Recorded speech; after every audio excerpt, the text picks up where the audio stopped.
It's Wednesday, July 29th, 2015. I'm Rim. I'm Scott. And this is Geeknights. Tonight, we're talking about the old Vampire Hunter D OAV and Gundam The Origin, the manga. Let's do this. So I said OAV instead of OVA, and I was gonna correct myself, like, oh, right, because, you know, basically you can date an anime fan by if they say OAV or OVA, because it used to be OAV, and then... I just interchange. I don't care anymore. So, I don't even remember which one is more So the more only reason older. it changed is that OAV started being used basically to refer to animated pornography. Never heard of this. You really didn't know that? No. That's the main reason why they started calling them OVAs instead. I thought porn was just AV, like adult video. Yeah, but OAV was too close to AV. They sort of just combined. I never heard this story in my whole life. You really never heard that? No. Never. No. We've even brought this up on panels before. I've never heard of it. Okay. Anyway, but Anime News Network still says OAV, so you can tell how old the people are who copy edit that stuff. Mm-hmm. So, yeah, it's summer. It's hot as balls out. Meaning Hooray. it's hard for us to make content that Well, I isn't... was waiting in the doctor's office on the TV. There was like a press conference with the mayor, like he has every day. And he was basically like, it's way hot out. Check on your neighbors. Make sure they didn't die, especially if they're old or kids or sick or something. And I don't know any of my neighbors. drink water and stay inside and do... Well, I saw even worse. So I grew up in Michigan, And right? so I started thinking, like, man, if I was mayor, I would get up there right now and I'd be like, hey, New York, it's hot. All right. Yeah. Don't complain to me in the summer when you can't plow the street. You'd be wishing for this shit. So even today, I walked outside of work, and the right? mayor's like, the mayor's keeping the pools open until 8. I'd be like, dog, we're keeping the pools open till 8 a.m., okay? Pools all night. Anyone who knows how to be a lifeguard, sign up. We'll pay you double. Work overnight. Gonna have some night pool. Gonna have some hot dog vendors rolling up. It's gonna be all, the most amazing. After midnight, we'll let you get drunk in the pool. If you drown, it's all on you. It's gonna be good times, everybody. Night swim. But even today, I was walking outside from my office. If anyone's got a fire hydrant, you want us to make it into a sprinkler, just call me up. Well, you can do that. Fire department. You saw they do that for real. Yeah, I'm just saying, call 311. We'll hook you up. I'm very happy that they do that because when I was a kid, I had hacks mode for one thing. In the summer, Come by City Hall, we got flavor ice we had for the kids. There's a fire hydrant in the easement, like past the sidewalk, right in front of our house, right? My dad was a fireman, so he could just open the fire hydrant. I mean, anyone with a wrench can open the fire yeah, hydrant. but he could open it and no one would hassle us about it. I could open the one near my house and no one will hassle me for a long time. They might hassle you sooner than you think, unless you have a spray cap on it of some kind. Because if you just open it, like that water pressure drop is substantial and widespread. Yeah. So my dad had, and the fire department had a whole bunch of these things, but we just kept one at home. It wasn't like the ones we have in New York now that have like little holes in the top to make like the arcs. It was basically a big pipe that came out and went up at an angle pretty big and had like wedges cut out of it. I'm sure if you go on eBay, you can buy all sorts of fun things to attach to the fire hydrant. Yeah, but this one made a wall of water that blocked the street. Mm-hmm. And occasionally we would just set it up, and my dad would just call the fire department and be like, by the way, I'm doing this. I think that's called a car wash. That's what that's called. You put one on each side of the street. So I was walking outside, though, today, and it was Charge pleasant. people $5 to drive down the street. It was basically Little perfect toll booth. weather. Little toll booth. But then I stepped into the shade, and I was like, could be warmer. I'd be happier if it was a little warmer. I mean, most of the heat comes from actually literally being in the sun or things that are in the sun basically cooking and then releasing heat upwards. Well, right? it only got to 92 today. So. Yeah, it's like if I go in the while I'm biking, if I go in the shade, it's like, ooh, it's not hot at all in the shade. It's really literally only hot where the sun is. And a lot of places in New York City, because it's not like there's any big things casting shade. It's like if you're under a tree, it's like pretty much underneath a tree never gets sun. Because it's not coming from the side, it's not coming from the, there's like no way the sun can get in directly under the tree. So places that are shady are probably shady like most of the day. Anyway. So Scott, on OAV OVA, like I actually found the original forum discussion where I got that answer to start using in panels. Okay. But I figured maybe that was an anecdote that was incorrect. Even the Anime News Network has a whole page dedicated to this. Okay. So yeah. I'm surprised you don't remember that. Nope. We've literally like talked about that on panels more than once. All right. So let's news. News. Otakon just happened. Yep. Gen Con is happening, but the big news from Otakon isn't necessarily anything that happened at Otakon, even though there were some exciting licenses and acquisitions and things that are going to be in English. There's actually going to be like a good round of anime in the U.S. coming. Yeah, it's good stuff. But the most important thing is that Otakon's attendance went way down. Now you might think, well, that's unique to Otakon. Anime Boston's attendance went up, and that is correct. But Kineticon's attendance went down. And I have it on good authority that a lot of conventions lost a lot of people this year. That aren't gaming conventions. Yes, but not all conventions. Right, which Anime is very Boston went interesting. up.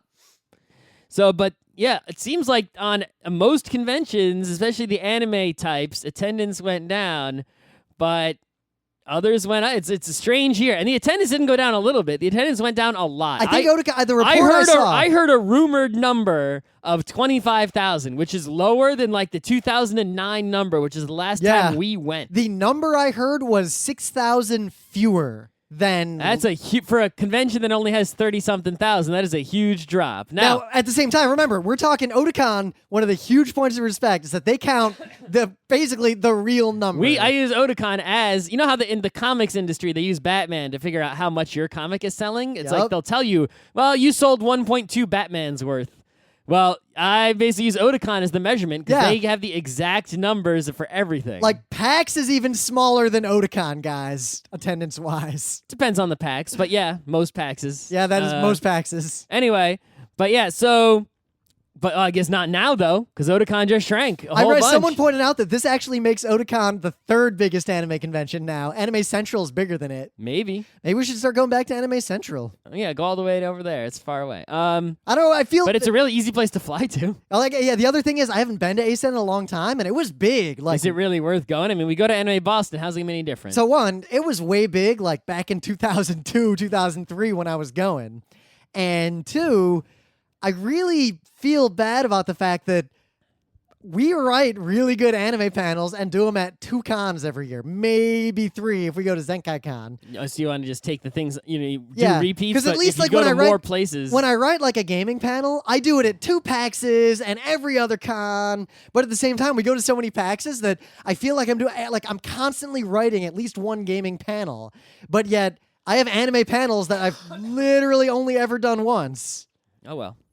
So anyway, the attendance is way down. What are explanations for this? Well, one, it could be Otakon-specific issues, such as being in Baltimore, which is a troubled place lately. However, I don't think that's the cause. It could be overall economic woes affecting all conventions. I think that's the overall cause for all the drops. It could be that, anime-specific issues, like, people are still into anime, the young people, but the big generation, the Naruto, Fullmetal Alchemist generation, grew out of it, and the generation behind that is smaller anime-wise, and, like, this was the big year where that generation grew up, maybe, and they dropped out.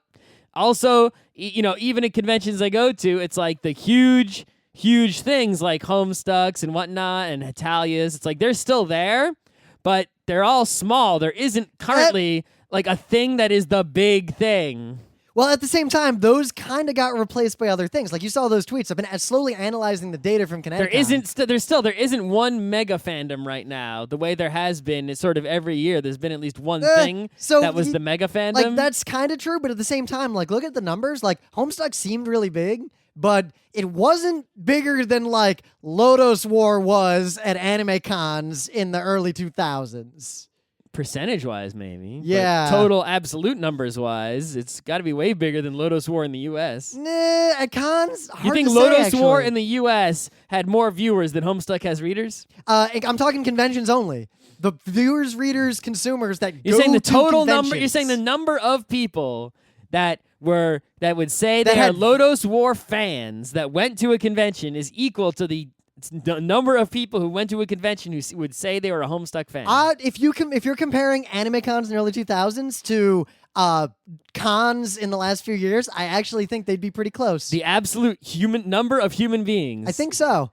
I think the number of people who would call themselves Homestuck fans, even this year, that went to conventions is more than the total number of people that went to conventions back then. Homestuck panel attendance was precipitously down, however. That doesn't mean that the people wouldn't call themselves Homestuck fans.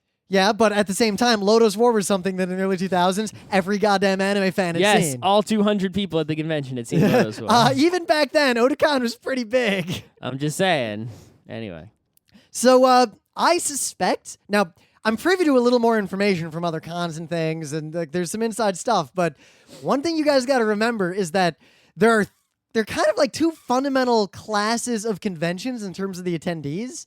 And this is something that hasn't ever really been talked about a lot. Most people talk about like, oh, well, a con had this guest or that guest or whatever. But some cons draw primarily people who are local to it physically. Mm-hmm. And some cons draw a big international or multi-state flying and driving in. Well, look, attendance. Gen Con is happening right now. That draws people from all over. But if you go to Gen Con and do a survey, right? I mean, people come from other countries to go to Gen Con, right? If you do a survey there, you will still find that most of the people at Gen Con are from the Midwest.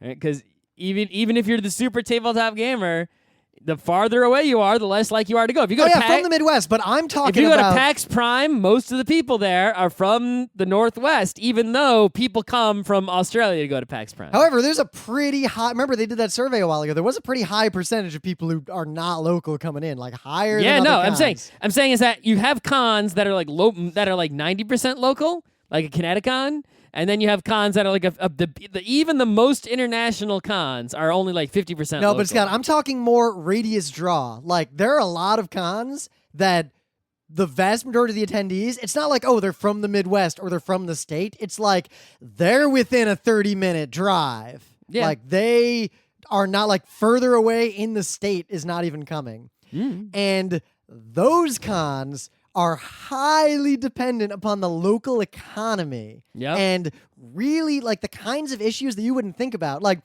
Kineticon, the results are actually public, but they had a survey that you could fill out, and then you'd see some of the results. And from what I could gather, the primary thing that determined, according to attendees, whether or not they'd come seemed to be the ease of parking. And number two was, like, could they stay in the hotel? Yep. Like... programming and other things, and it's not just like Kineticon. People aren't looking at those like things that. to decide whether to come. It's like they're going to Kineticon. If they're a nerd, they know Kineticon exists and they're close. It's like they want to go. They don't even care which guest is coming or I mean, there are some people. There's like always one or two people every year who are like, I'm here to see this person, and that's because they're a fan of that guest. They found out about the con and they decided to come to it. But that's very few people. But there's another factor too. The people who go to hyper-local cons tend to not be as internet-enabled, not tend to tweet or smartphones as much, and usually, because they're going to the hyper-local con and that's their thing, they very rarely go to other conventions or go to conventions on a regular basis. That's the stuff I'd really like to see in a survey is, for any given con, like, how many other cons in a year does that person go to? Most people who go to a con, that's their only con they go to. Yeah, so... I think the badges being more expensive, the economy in America being not great for the middle and lower middle class and the working poor combined, I think that is the primary cause of a drop in attendance in cons like Otakon that also drop primarily from a very local region. Well, you got to think, economy-wise also, right? If you are someone who doesn't have a lot of money, but you're a con goer, you're the con goer who's a big con goer who went to many cons. You're now cutting out the lower con and going to the big con, right? Now you would think, well, then shouldn't Otakon attendance go up and the other con, attendance go down? But maybe at the same time, there's the other logic, which is, well, okay, you're a multi-con goer. You don't have a lot of money this year. You cut out the big con and only go to the local one because it's cheaper. So there's a lot going on there. It's like, so many factors to figure out. Well, there's also the fact that I think the average attendee of almost any con, except for the ones that are now hard to get into, just don't even really know much about the cons. I mean, I told this anecdote on Twitter, but I'm not lying. Person asked me straight up at a convention what a panel was. Mm-hmm. People asked us if the panels were free at Kineticon. Multiple people were like, do we got to pay to go? I'm like, no, you paid to get in here. Everything else is free. It's like an amusement park and not like the Carney. Yep. So, yeah, we'll see. Like, we'll wait for the full numbers, and we'll wait for some more analysis and everything. But it'll be a very interesting thing that I'd like someone else to track, because I'm gonna forget. Is for the like this year, 2015. It would be really interesting to see a list of significant fan cons that gained a lot of attendance and significant fan cons that lost a lot of We attendance. should take, con attendance numbers, make sure they're all get the numbers that match up the same way, and go year to year, and then combine the cons together and like make some sort of time lapse graph thingy. You know what I'd use? Remember that graph with the spheres to talk Right. about first world, second world, you third could do world a stuff? lot of you could do a lot of visualizations that would reveal an interesting information year over year con attendance. But on a side note, Otakon, despite the drastically lower attendance, hotels for next year went on sale, and I saw everyone on Twitter being like, "Oh my God, the battle for Otakon hotel rooms!" And I remember thinking back, never had to battle for Otakon hotel rooms. You only had to battle if you wanted to stay in like the tiny Days Inn. That's right everyone there. wants to stay in the Days Inn because it's like $100 a night. Because A, it's really cheap, right? B, it's really crappy, but they don't seem to care. It's really cheap. It's really close. And if you're a cosplayer, being that much closer and not having to walk 2 extra blocks in the heat is a big deal because it's a summer con in the heat outside. But I remember, or possibly rain. if right? you didn't want to be in the Days Inn, you could wait weeks. You need a lot of money to not stay in the Days Inn. Not that much. We stayed in the Renaissance. It wasn't that much. I mean, it was twice as much, which yes, matters but a lot however, if you you're forget poor. the Days Inn is so We small. also, when we were poor, we stayed in that Renaissance with a lot of people. We did, but my point is that the Days Inn has so few rooms available that using that as a price and saying another hotel is twice as expensive is literally worthless, because the vast majority of people who go to the con, $200 a night is just what hotels cost. There's happened to be one really, really cheap hotel that was nearby. You're getting your $100 extra a night worth if you stay in a different hotel. But isn't there a hotel attached to the convention center now? Well, there always was, but remember they blocked it off that one year because they hated the Otakon people and they didn't even have a room block? No, not that one. The one that... Oh, the new one, the Hilton? Yeah, the one that's attached. Yeah, that. They're way on the other side, attached to the weird wing. Right. Yeah, that's there. Why not stay in that? Yeah, so everyone was tweeting about this morning about how, like, oh my God, the Otakon battle, F5, F5. I'd stay in that. But then they went on sale. So hours later, I clicked on the Otakon link and I was like, I wonder. Hours later, in PAX, you've got like 30 minutes. Yeah. Pretty much every hotel still had plenty of rooms. Only the Days Inn was sold out, and it was totally fine. Like, I could have just booked a room. So, kids, seriously, don't whine. Like, if you can't afford the not Days Inn, don't go. Or do what we did. I mean, when we see attendance is low, we're not trying to say if you're poor, you should be going. We're saying if you're poor, don't go. Like all the other people who were poor didn't go. We always went when we were poor. We just crammed. We get 2 rooms adjoining. Only if you're a college student. If you're not a college student anymore, or high school, it's not acceptable. We get 2 rooms adjoining in the Renaissance every year, so we'd have 2 bathrooms and showers. If you're an adult and you can't afford to go, you shouldn't be going. Nah, if I was as poor as I was in college, because today, if you save up, you can just go to PAX every other year or something like that instead of going to Otakon every What if you year. What if you hate games and your primary interest in the world is anime? Why are you listening? This is the Wednesday night. Of course you should be listening. listening. You're an awful person. I'd say the same thing about someone who would say their only interest is games and they don't like animes. All right. Anyway, but yeah, we'd put 7 people in one room, 6 people in the room next door, and that was the literal maximum loading capacity without disaster. All right, do you have a news? Or are we just gonna talk about that's the end? So Rick and Morty came back season 2, and I watched the first episode because it just came out. You watching all these American great cartoons. shows because they're basically there's been a huge renaissance for years now in a lot of really good American cartoons. So Rick and Morty, Scott would hate it, but he hates everything.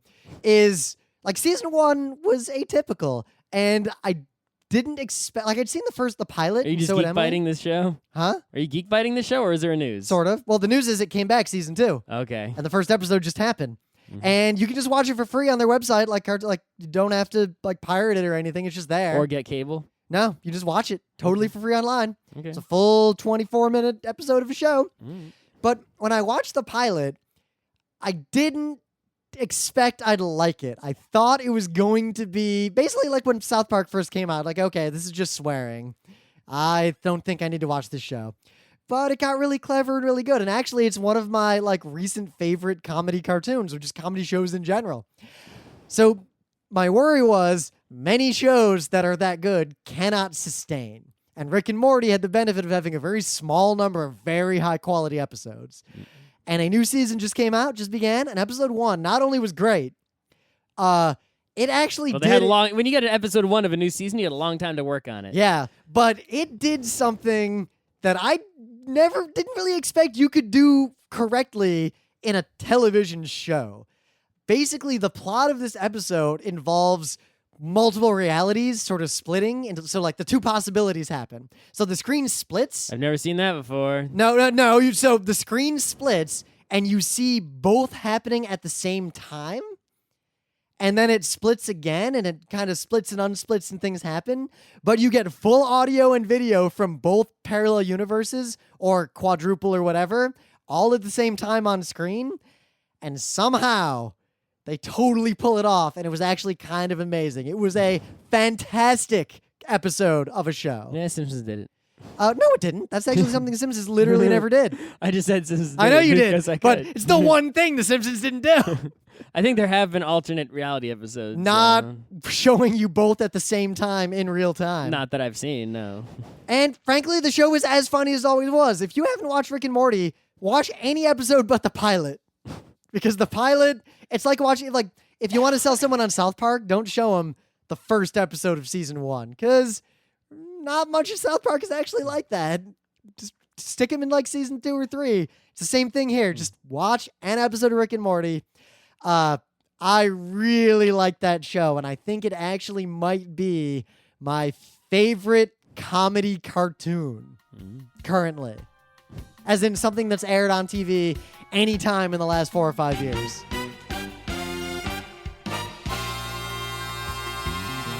So anyway, things of the day. Our good friend Judith has a blog, Stuff and Fluff, Cutest Cooking. It's literally the cutest cooking. It's a cooking blog with recipes and stuffed animals and things. And I think we've mentioned it obliquely a few times, but I really want to make it a thing of the day because she just like started it back up after a hiatus. Are you sure I didn't already make it a thing of the day? I don't know if you did or not. At some point in history? But the dish that is posted was pretty great. And when I saw this post, I remembered eating this dish because it was cooked in our apartment, and the background that you can't see in these pictures was our apartment. Seriously, this blog is good stuff, and if you're into cooking or cute stuff, I highly recommend it. So, in New York, the subway is mad old, like 100 years old, and the equipment on the subway is mad old, and, you know, people talk about upgrading it and whatnot, but they don't really understand just how old. Well, the MTA made a video because basically they're trying to get money for their budget right now. There's a lot of issues. So in part of their trying to get money, they made this video showing just how old and busted they are because it's like, hey, LaGuardia is less old and busted than we are, and you're building a new one there. The trains are even older and busted, or why don't you give the money to the trains instead, governor asshole? So here's a video, and even though this video is trying to do that, you know, in reality, this video doesn't even mention budgets or money or anything. It just sort of demonstrates, you know, the old technology, showing you how old it is, and the fact that we're still using it is amazing. And it also shows the new technology that is used only in like a few lines because it's all we can afford. CBTC. Yeah, and it shows you how that works and how it's awesome. Or at least way more awesome than the old way of doing things. You know what, though? It's a concern of New York City and almost no other cities in America. But it's still awesome to see old train switching stuff. And it's awesome to see that technology that looks antiquated even for a steampunk cosplay is literally used day to day to make my commute happen. And it didn't work today because the NQR was having extensive delays due to a signal malfunction. Oh, if only you took the 7. But I did. I walked over to the 7. Yeah, but I take the 7 every day. It's just great. And I usually bike and don't have to worry about either one. Yeah. NQ, not But great for the commute. I went to the doctor fact, today. What do you mean? NQ works almost every day. The one day it messes up was yeah, the I've day I timed had my to go to commute. the You know what? doctor. If I wait for a 7 from Greensboro Plaza, rather than getting on an N or Q that has already arrived, I will reliably get to work faster. You're going way downtown. Yeah. So I gotta go across got and take a the job 4-5. right near an NQ station and then moved to an apartment right near an NQ station so wisely. And as a result, whoop, straight to work. No Actually, problem. all I really need is once the T starts running, then the 4 or 5 will get slightly less crowded. I think there'll be an issue when the 7 goes beyond Times Square. Because then usually you go to Times Square to get on a 7, and it's just sitting there waiting for you. Yeah. Or when it gets there, it empties out completely. Now you'll be waiting for those trains, getting people from the west side. Except they're going to run on the same schedule, and theoretically they can run N more trains because there's more track space and more stop. Maybe. We'll see. There's also a long distance between Well, those once two they stations. finish the CVTC, because that's the line that's getting it, it should be even more trains. Yeah. In the meta moment, the book club book is still the wheel of time. It just keeps on turning. It's fantasy novel words in a book. I don't know. I'm increasingly frustrated with every child character for literally you've got a bunch of adults who are obviously trying to help you, and you do nothing but make each other promise to never tell an adult about any of the stupid bullshit you just did. Like, oh yeah, I just stole this dagger from this like evil demon guy. No biggie. Don't tell the adults. Oh, I just had this dream where something pricked me and an evil dude and a god and all this danger, and then I woke up and I actually had the Let's wound. not tell the people who've saved my life multiple times. Yep, let's not trust any of these people. Even though they saved our lives multiple times. Yep, and let's also not trust each other. And like, I really don't like these kids. And now all of them have a plot thing, so I can't be like, well, at least I know 2 of them are going to die and only one of them matters. But yeah, I thought 2 of them were just hangers-on, but no, then he made them real characters. which would be fine if they weren't just dumb shits. Yeah, anyway. I guess Perrin, what's that guy with the Wolf guy. Yeah, the wolf guy is probably the best one because he looks dumb but is actually super smart. I think main guy is the best one because he's the main guy. Yeah, but he also kind of hides stuff from people. Yeah. The other kid is the dumbest one. He is the dumbest. He's the worst.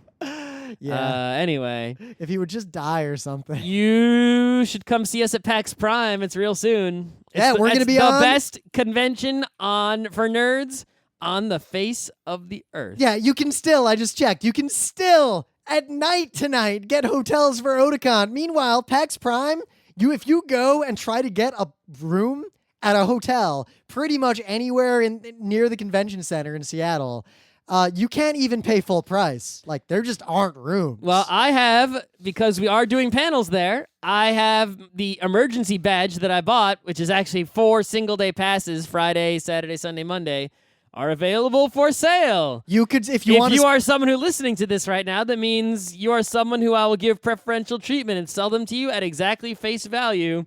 I'll even pay for the stamp to mail them to you or give them to you in person at the PAX. Oh, see, my 2 emergency badges, I can't actually mail to anyone because they're will call only. No. But, yeah.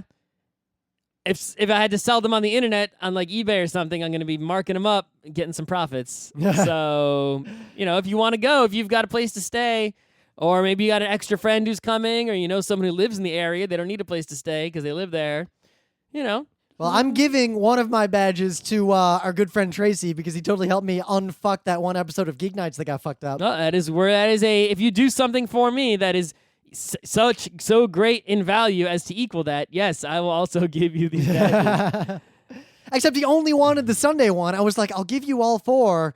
And he's like, no. That's the thing. It's like someone was like, I'll just take 2 from you. And it's like, that's a pain in the ass. It's much easier for me to get rid of all 4 at once. Yep. Anyway.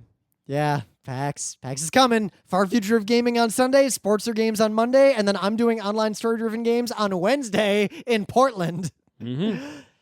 And otherwise, after PAX, not before. Yeah, and otherwise, Emily and I and a bunch of us will be at PAX Dev just hanging out, and we'll be playing tabletop games. Like Wizard. Almost exclusively. Oh, Wizard! I'm gonna bring my poker chips, even though other people are bringing poker chips. Yep.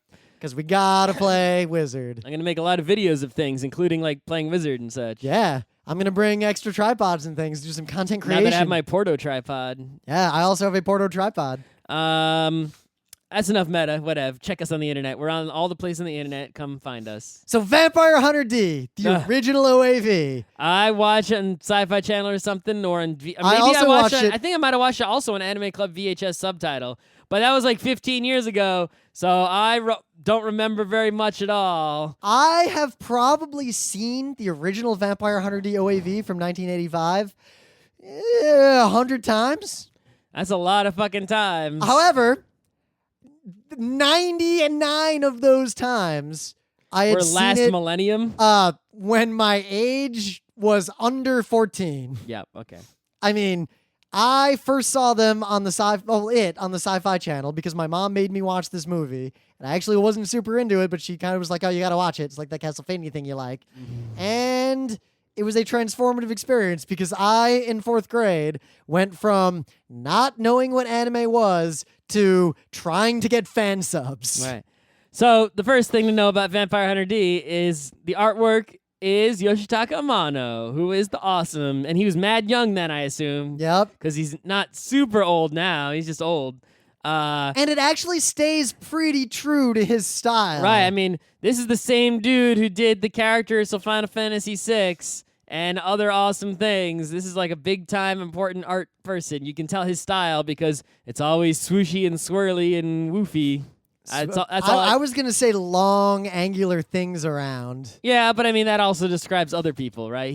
His big thing is like the swirliness and like the mistiness and like the look at that D hat. swooshiness. Look at those long point on the D hat, then the long horn things coming out of his outfit. Yeah. Triangles. Mm-hmm.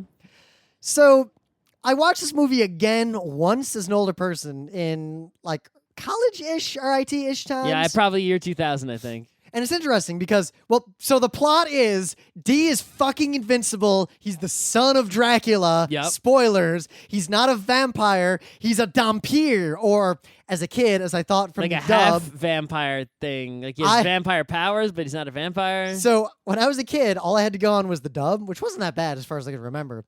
But it sounded like they were saying vampire. So Yep. I thought I think there are different, based on which dub or sub you get, I think it will say something different. he is a vampire, but it sounded like vampire. So for most of my childhood, I thought that vampire and vampire were two different things. And I just used the word vampire like, oh, yeah, you didn't know about vampires? What's wrong with you? Gosh. I thought it was just a stupid thing where they were like, he's just actually a vampire, but they it's just- like, I'll just change the word slightly and no one will know. It's not yes, I'm not Alucard. I'm Arukarudo. Yeah, I'll just change the word Dracula slightly so you won't know. It's sort of like, Clark Kent with the glasses. I thought that's what it was on my first watching. So what to kind of review this movie. Then I remembered, oh, Japan made this. When I was a little kid, and I watched this movie, all I remember really is that D was the coolest person I'd ever seen in a movie ever. The whole thing was awesome. The movie felt like it was 3, 4, 5 hours long. Like it felt like it just went on forever. I loved every second of it. I dressed up as D. Kind of wanted to be D as a little kid. And I pretty much spent most of my childhood showing this to my friends who would then have their parents would then call my parents concernedly asking about this like violent cartoon that I had. Mm-hmm. Whenever I visit my grandparents' house, I would always be like, let's watch Vampire Hunter D. And my grandparents really did not like this movie. But watching it a little older. I watched Dumbo with my grandparents' house. What's wrong with you? I also watched Dumbo. I pretty much watch Dumbo every time. But Dumbo and Vampire Hunter D, as a kid, were just interchangeable. And my brother was 2.5 years younger than me, so he was in 2nd grade. He loved it just as much. And we both turned out totally okay. But I would not agree with that. how so? How did Vampire Hunter D mess me up? I'm just saying that you're messed up. How so? How am I messed up? You are messed up in so many ways. You are the most messed up. I am the most messed up? I think we can are. name more messed up people. I mean, yeah, you're not that guy, but you're messed up. How so? How's Rim messed up? Yeah, let me count the ways. Let me count the ways. If Rim finds a noise that annoys you, he will make that noise repeatedly until you are so annoyed because he is not a good person. That is one way in which you are messed up. 2, That's just my superpower. you will live dangerously and risk death for stupid I reasons. love how you think it's dangerously to like bike 20 miles an hour in a separated bikeway. to go skiing at all. Skiing's not that dangerous. Dangerous. Actually, it's not. Yes. No, it really isn't. Also lying a lot, just about things. But what? What All have I kinds lied? What have I ever lied about? So many things. Like, name one thing I've ever lied about. So much lying. Okay, there's one thing that I didn't lie about, but Scott lied on my behalf. I never lied about anything ever. You were convinced and even argued with me that I had seen the second Matrix movie in the theater with you. When I, in fact, not only had not, but have to this day never seen that movie. Well, that is a good thing for you. Maybe that is if you watched it though, it would cancel out your messed upness and unmess you up. But anyway, because that movie will mess you the fuck up. As a kid, like I think Vampire Hunter D, it's interesting from a kid perspective. It's like watching Dragon Ball. Like there's certain kinds of shows where you watch it and you're engaged in what seems like an epic struggle, but as an adult in college, when I watched it again, I realized something very profound about this movie that literally escaped my notice as a child, despite watching it like 100 times. There is no struggle or conflict at all in this movie. The movie on my vague memory is that this D, he's awesome. His hand talks to him, which is the best part. The dub voice for his hand was actually pretty great. I mean, just the fact that his hand talks to him is the best part. And his hand's kind of a dick. Right, yes. The hand is the best character. The hand, I think, has more lines than anyone else, too. As a kid, I was obsessed with what the deal was with the hand. And of course, the movie doesn't tell you. He meets this girl somehow, and he stays in her house. That's true. I don't know if he's guarding her or what. I don't remember. All right, let's see. And then Dracula lives in a castle nearby, and he just lives in the girl's house for a while. I think there's a few lines It's not actually Dracula. It's Count Magnus D. That's not Dracula. Whatever. I don't give a shit. And you can say it's a Dracula. I don't remember. This is why I'm going by my memory, not the truth. And then just like a lot of time passes, and then he goes and kills Dracula at the end. Yeah. So she basically... Count Magnus Lee wants this girl to be his next wife because that's just what he does. And the vampires kind of just live in this horrible vampire world. And there's also like werewolf hunters. He just happens to be a vampire hunter. And he has a robot horse and it's like a nuclear post-apocalypse. Oh, right, the robot horse. Yeah. Not as cool as the talking hand, but still cool. The thing that resonated both as a kid and an adult for Vampire Hunter D is that it's one of those movies that does the thing not very as good well, as Rao's horse. like Cowboy Bebop also does. Similar style horse, though, in a lot of ways. It would definitely lose in a fight. Yeah, well, of course it would. It's from Ashura. I mean, it's just no. So, is that it has this crazy setting with a whole bunch of stuff going on. But that stuff is not the plot. See also Cowboy Bebop. That is one of the signs of where you have a good world and you have a story in that world, but the story doesn't have to be about that world resolving the world's stuff. Just have it in the background, have it there. But anyway, so all this happens. She hires Vampire Hunter D to be her bodyguard because Count Magnus Lee is going to come back, he better, and take her away and make her a vampire wife. D then just walks from challenge to challenge, trivially dispatching them because literally he is just more powerful than everyone. The big plot at the end, I'm going to spoil it for you, is that he just walks into Magnus Lee's castle to fuck him up, and Magnus Lee is like, I have a thing that will stop you, and then D's just like, actually, no, I'm too powerful for that, and just kills him. The end. Like, literally, every fight is just D being like, I'm actually just more powerful than you and just killing whatever it is he's fighting. Mm-hmm. It's interesting to me that I did not notice that as a kid and only noticed it as an adult. No. I still think it's worth watching. When I was a kid, I thought He-Man was the best. So I just noticed Vampire Hunter D on Anime News Network. Under the category Objectionable Content, it has one word. Intense. This is a movie where D cuts people in half, and the intricate details of the viscera spilling forth are drawn to a degree that is surprising. There's also a sexy shower scene. Yeah, which I didn't see as a kid because they cut that out of the Sci-Fi Channel airing. So I didn't see it until I was much older, as in I was like 12 instead of 9. Whoa. And I remember when they cut the shower scene out, it basically just went from Dee's, like, she goes in to take a shower, Dee's sitting there being very uncomfortable, and suddenly it's the next day, and there's all this drama between the two of them, and I never really understood that, and then when I saw the shower scene, I was like, oh, okay, that makes sense now.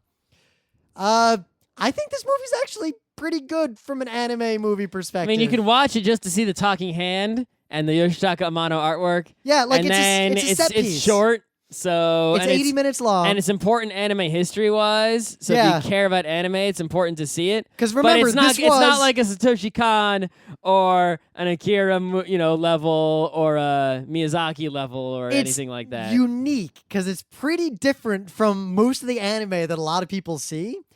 there's not a lot of other anime that's really like it. And a lot of the other anime in this sort of like OAV era is just garbage. This one actually has enough going on, despite a utterly ridiculously simplistic plot, that it's kind of worth watching. And it's also worth noting that it was the second anime to be shown in the Sci-Fi Channel like anime thing that was literally the sole reason an entire generation of anime fans appeared in America. I think a generation of anime fans appeared in America also because of the syndication of Battleship Yamato, which was known as Star Blazers, and also Robotech. I did not say there were not other generations of anime fans. And also Toonami. But the thing that they showed right before this was Robot Carnival. Yep. I only caught the end of it because I tuned in to watch Vampire Hunter D. Anyway, so Gundam, the origin. I think I've talked about this in the show before. Maybe I even geek-bited it like in the opening part, but I've never made it the main bit, and Rim hasn't read it yet. But it's so good, it cannot be delayed any longer. It must be discussed, even if we're repeating it. I think. I just need to borrow your the earlier issues of it and just read it? Yeah. So it's like it cannot be delayed, even if I'm repeating everything I've said before, which I feel like I might be. It doesn't matter. It is worth it. So Gundam the Origin. What is Gundam the Origin? It is a manga that has been done more recently than the original Gundam. However, it is telling the story of the original Gundam. The original Gundam story that is in the novel and the original anime series. First Gundam, right? Gundam 78, Universal Century, with Amuro and Char and Bright Noah and all the original Gundam story in manga form. Now, usually, when something is redone in another medium later on, it's not as good as the original, right? You're not going to want to read, like, Star Wars manga, the Star Wars manga, Well, Star Wars manga is a special thing. I'm talking about like a straight redoing, right? I mean, as good as Lord of the Rings movie is, it's not Lord of the Rings book, right? As good as, there's Star Wars novels that are literally just retellings of original Star Wars movies. I read the Episode 4 novel. Right. Not the same as Episode 4 itself, right? It's not quite there. So usually, it's like, usually there's an anime adaptation of a manga. It's like, you just go for the manga. You don't need to watch the anime adaptation of the manga, right? You can skip that. So you think, it's a manga adaptation of this old, classic, amazing anime that's super important, Gundam. Why would anyone give a shit? Well, is a rare case where the manga redo of a thing is the best possible version of the thing. It is if you want to know the story of the original Gundam, the first Gundam, this is the best version of that story in any medium. Better than the novel, better than the movie, compilation movies, better than the anime series. Even with not having any music? Better than all those. It is the best telling of that story in any medium that has ever existed, right? So, first of all, the art is the greatest art that has ever existed for Gundam. Wow, you brought that back around, because I was about to be like Akira. It is the best Gundam art, right? That is best at Gundam. Sure. The artist, right, is, I always keep forgetting his name. It's Yasuhiko something, I think. Yes. Yoshikazu Yasuhiko. People, I always just see, Yasuhiko, whatever, right? This guy, this art is just like incredible. Somehow he's managed to keep the original designs of the characters and things, but also things are changed in ways like only a nerd would notice. Like everything is still recognizable. Like if you look at, say, a Zaku, you look at it and say it's undeniably Zaku. It's so iconic. But then if you actually line it up next to one from like the old anime series, it's like, wow, look at the changes that were made here, but somehow for the better without losing any of, the original design that makes it what it is. It's to the point where it's like, you can buy a Gundam model. It's a special Gundam the Origin model as opposed to a original Gundam model, and you put them next to each other, and it's like, oh, there are differences here. But if you looked at any one on its own, only a nerd would be able to tell you which one was which. I think we saw a bunch of those nerds at that awesome Gundam panel at Anime Boston. Probably. Those people would have recognized. The other thing is that not only does it tell the original Gundam story, but it makes some very small changes. But those changes are almost universally for the better. Universally century?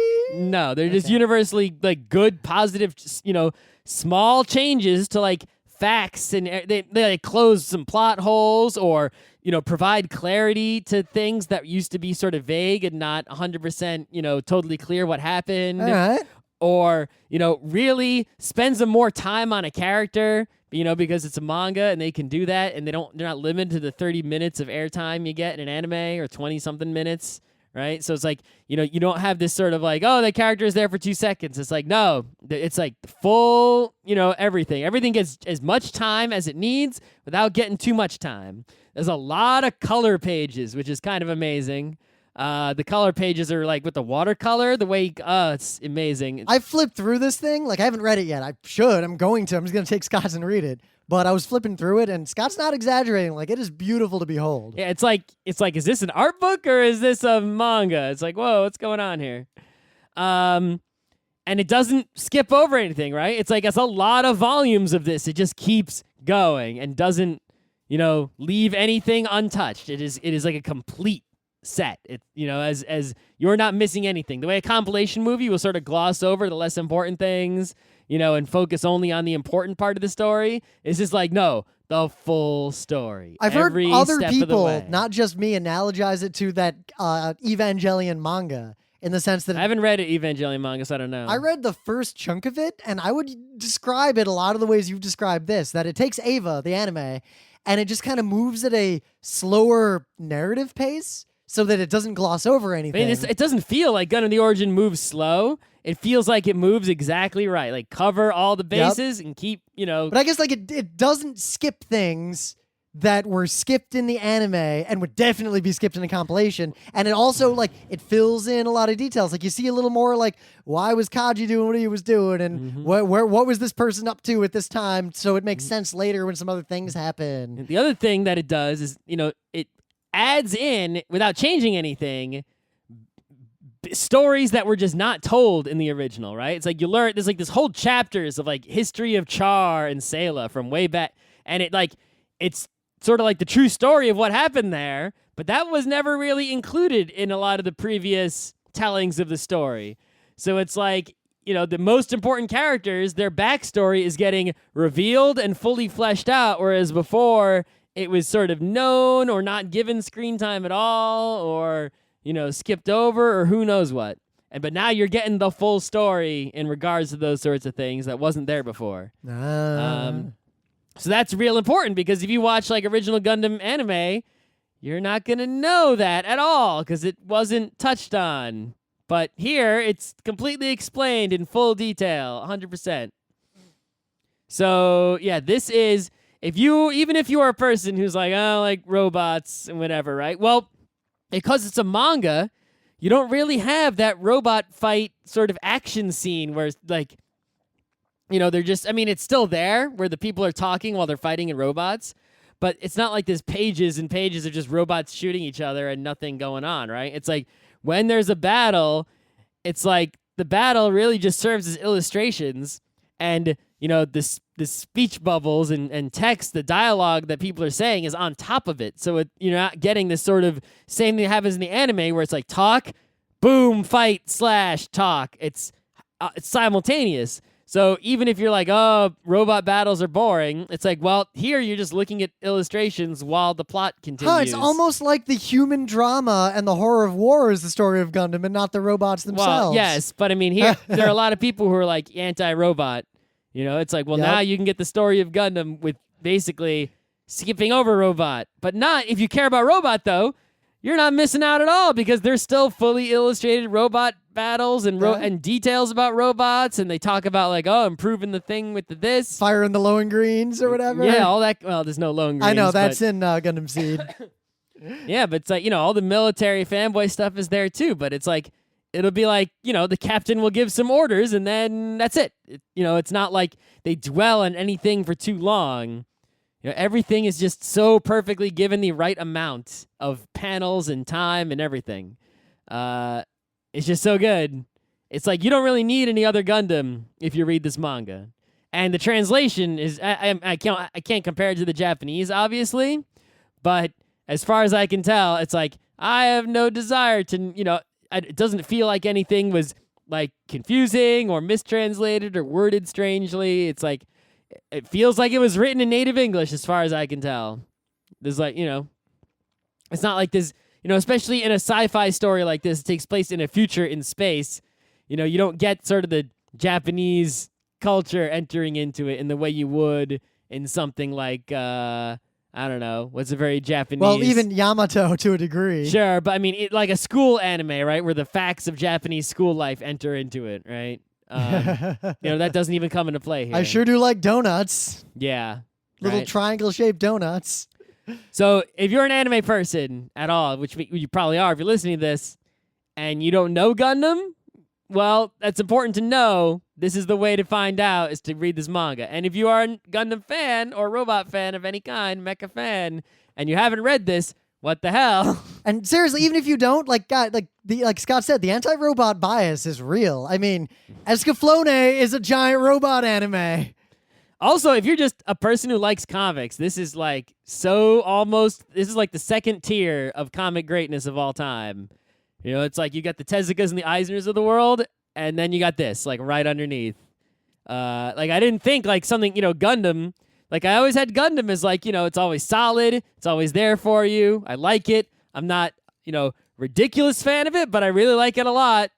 But I never thought of it as, like, the top tier, just super important historically and whatnot. But this is, like, somehow, this franchise that is so much properties built around it is somehow one thing in that franchise is at the top tiers.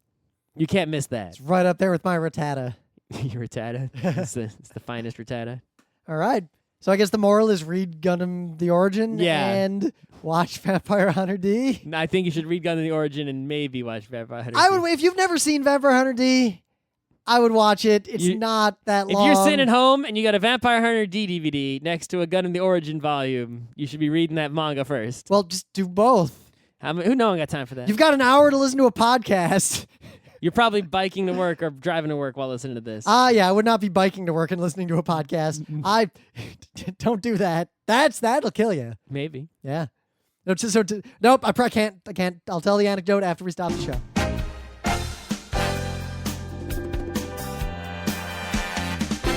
This has been Geeknights with Rim and Scott. Special thanks to DJ Pretzel for the opening music, Kat Lee for web design, and Brando K for the logos. Be sure to visit our website at frontrowcrew.com for show notes, discussion, news, and more. Remember, Geeknights is not one, but 4 different shows. Sci-Tech Mondays, Gaming Tuesdays, Anime Comic Wednesdays, and Indiscriminate Thursdays. Geeknights is distributed under a Creative Commons Attribution 3.0 license. Geeknights is recorded live with no studio and no audience. But unlike those other late shows, it's actually recorded at night.